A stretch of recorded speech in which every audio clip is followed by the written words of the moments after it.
Good morning, Michaela. Welcome on VH Berries. Thank you, Victor. Thank you for having me. So, you are an author, an entrepreneur, and at the beginning, you were from Australia. Yes, I am. I am born and raised in Australia, and I came to Canada when I got married. My husband is Canadian, and I'm a high school teacher by training. That's what I studied in Australia. And when I moved here, it was a lot harder to teach. Different country, a little bit more difficult. So I taught for a little while, and then I did lots of other things. So, at the beginning, you were an English teacher? No, I was history and sociology. And I taught grade 11, and I had just gotten married, so I was 23. And when I first came into the classroom, they thought I was just one of them, another student. They didn't realize I was the teacher. So I taught very briefly, and then I went on to other things. Like I had my own cookie business for a while. I baked and sold cookies, and then we had the kids, the triplets. Michaela, everything is linked in a way because you teach, as you say, sociology. And when you're writing, for example, a book for children, it is a sociology. Yes, that's true. And I think when I stopped teaching and I had the kids, I put all my teaching skills towards my children, because having three at once is kind of like having a little classroom, right?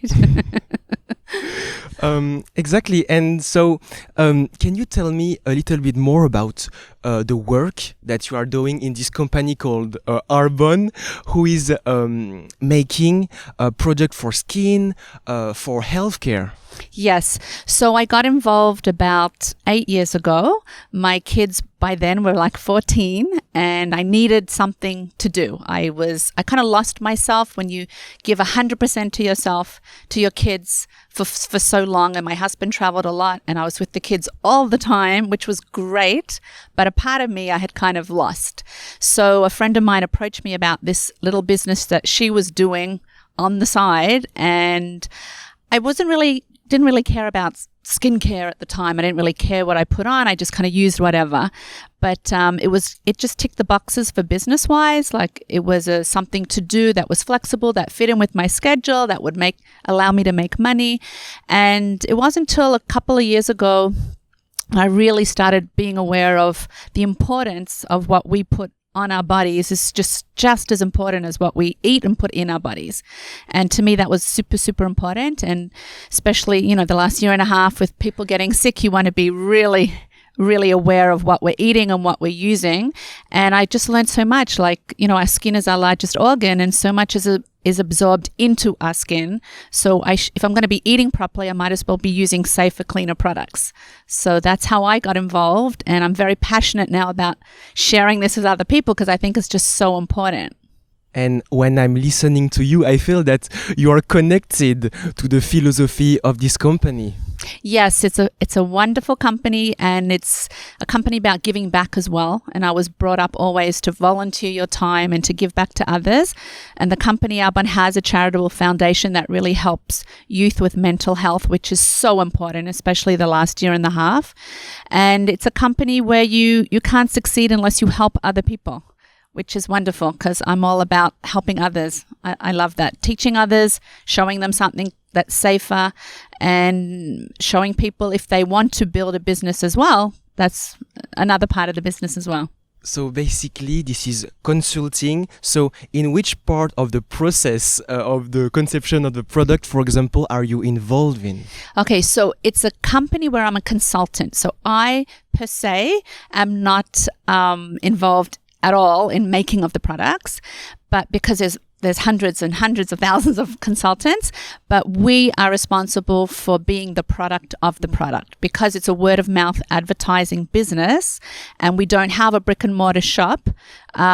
We are responsible for showing people, my hair is shiny because my products are really good. When people say to me, oh, your skin looks so good. Yes, it's because my products and this is what I do. So my job is to really educate people on something safer that they're already using. People are already using shampoo and creams. My job is to explain to them why they should be switching to something that's a safer brand for them. That's interesting. So you mean that Arbonne doesn't have a physical store anywhere in the world? No, they do not. It's all online, which is fabulous because especially the last year and a half when we couldn't go out anywhere, you can still build your business globally on your computer, on your phone, and everything's delivered to people's doors. So I don't have to run around. So it means I have a small team in Hawaii, and I don't live in Hawaii, but I met this wonderful girl in Hawaii, so I can build my business in Hawaii, and I can build it right now. We're in 6 different countries: Australia, the UK, the US, Poland, New Zealand, and the UK. So I can build it anywhere there with my phone or my computer. Yeah, no, I just think it's really important to teach people. I think people are a little hesitant if it's not a brick and mortar shop, if they haven't heard of it. And I think more and more businesses now are going online, and online sales for many companies are actually outtaking in shop, in person. But I actually have a very interesting fact for you.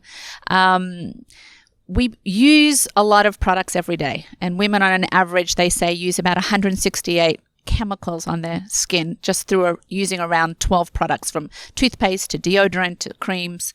And that's a lot of toxins on your skin. And it's a very unregulated industry. The US ban 11 ingredients that are toxic from their skincare products. The EU ban 1,400, and Arbonne voluntarily banned 2,000. So the difference between 11 products that are toxic and 2,000 is huge.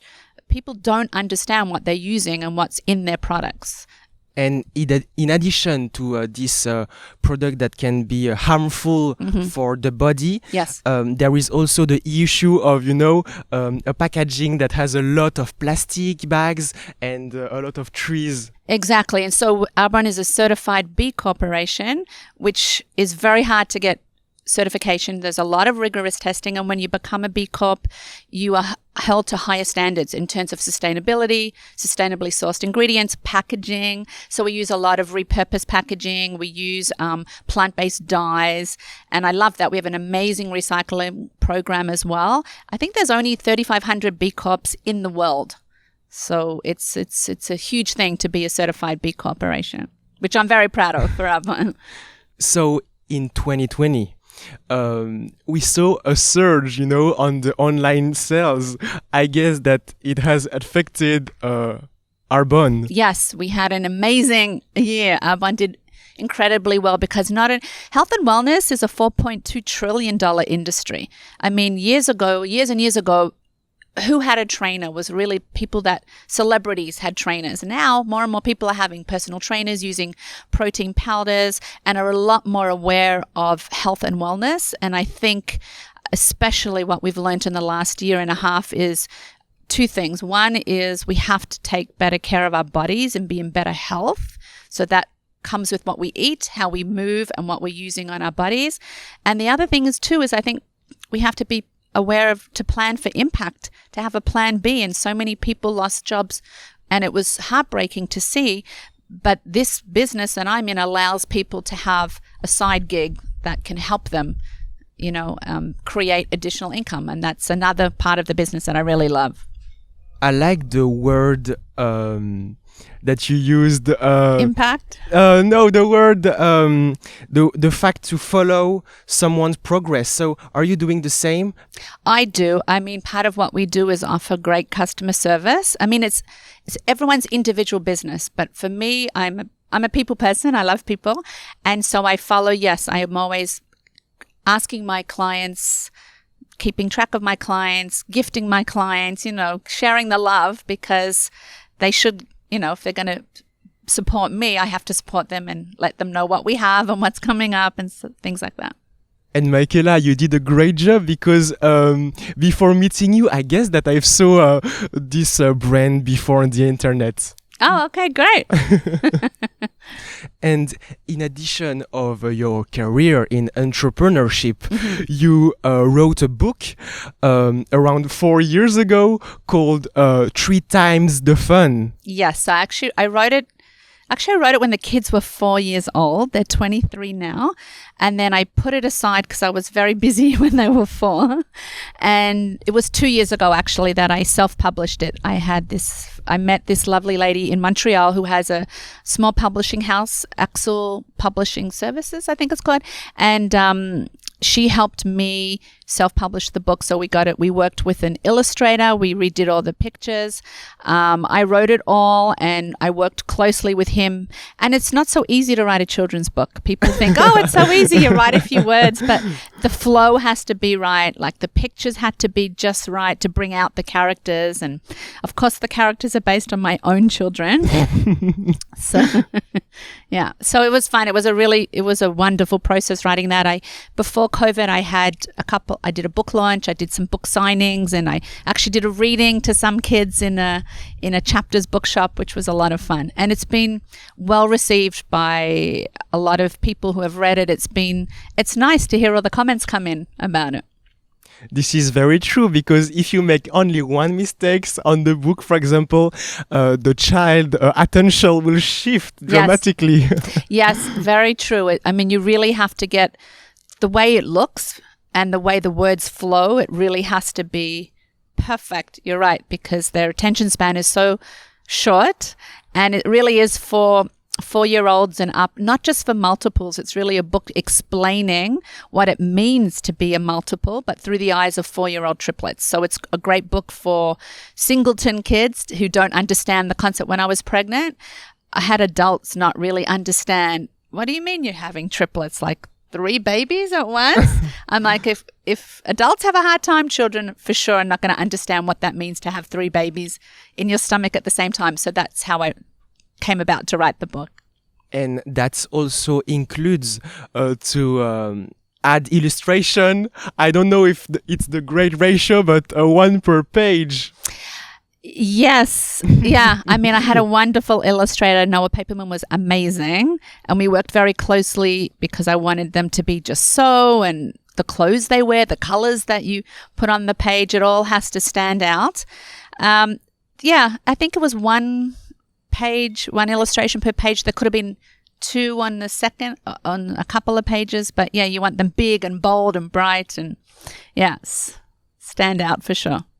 So the readers are following 3 children's, and they go through a lot of adventure, like they are fighting, and they also have love between them. Yes, very true. It was to show people that even though you're born at the same time, you still can be individuals. And they've always been known as the triplets, but they're all very different. They look different. Their personalities are different, but they do fight, but they do love each other very much. And so that's what the book really explains, is that just because you're born together does not mean you lump everything together. They're individual people. And the children's and your children's are also growing. So which means that a children's book is not going to be adapted for them in the future. So you need to write some essays. I would love to write more books, actually. My father was a wonderful writer, and he wrote my kids an adventure story when they were little. One of our trips to Australia to go visit, to keep them quiet in the car, he started telling this story, and it just kept going and going and going. And I actually have the book typed out of all the adventures that he had told to my children. So that would be my next book to publish. Actually, it would be my father. He's not alive anymore, but it would be a tribute to him to publish that. So now we know that in let's say 2 years we will see Michaela back in every library. So I hope so. That would be lovely. That would be really, really nice. Yeah. And when you are doing a book like this, what questions are you asking yourself? Because there is so much implicit meanings, and you need to deliver special messages. I think for me, the message was, how can I get across to people that because they were born together, they're still individuals. They're not, it must be harder for identical twins because people look at 2. And when we, in our old house, we grew up with a family across the road from us, the kids grew up, there was a family that had identical triplet boys.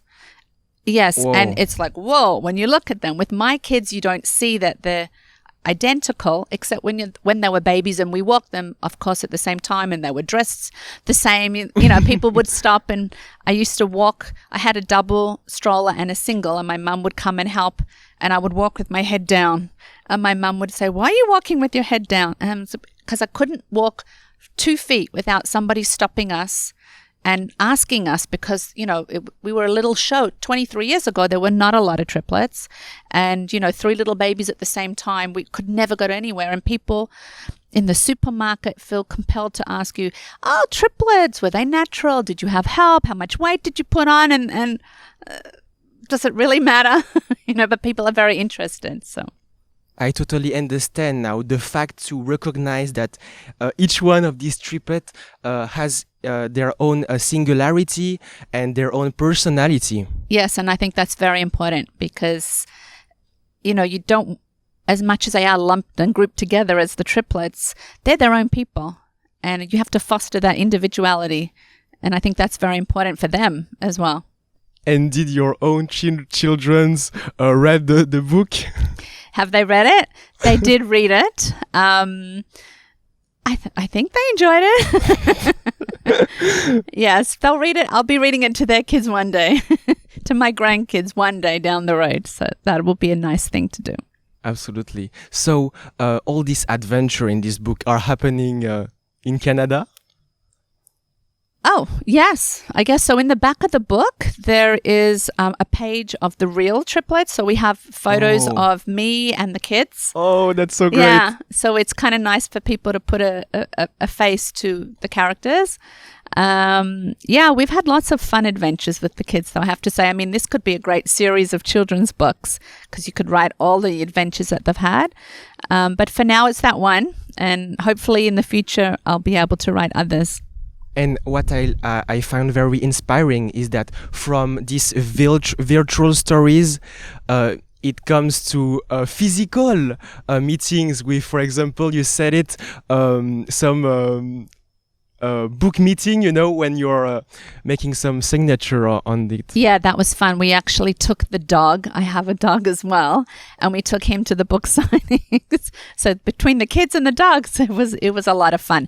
But it was a lot of fun because I actually got to sit and read my book to little kids sitting in front of me, and they were just sitting and watching and listening, and that's the real test of a good book, right? That none of the kids run away when you're in the middle of reading it. So it was good. That's very true, because it could be amazing if every, you know, primary school had this book on their bookshelf. That would be great, Victor. Maybe you could put a word in for me. Absolutely. Yeah. Thank you so much, Michaela. Thank you. It was a pleasure.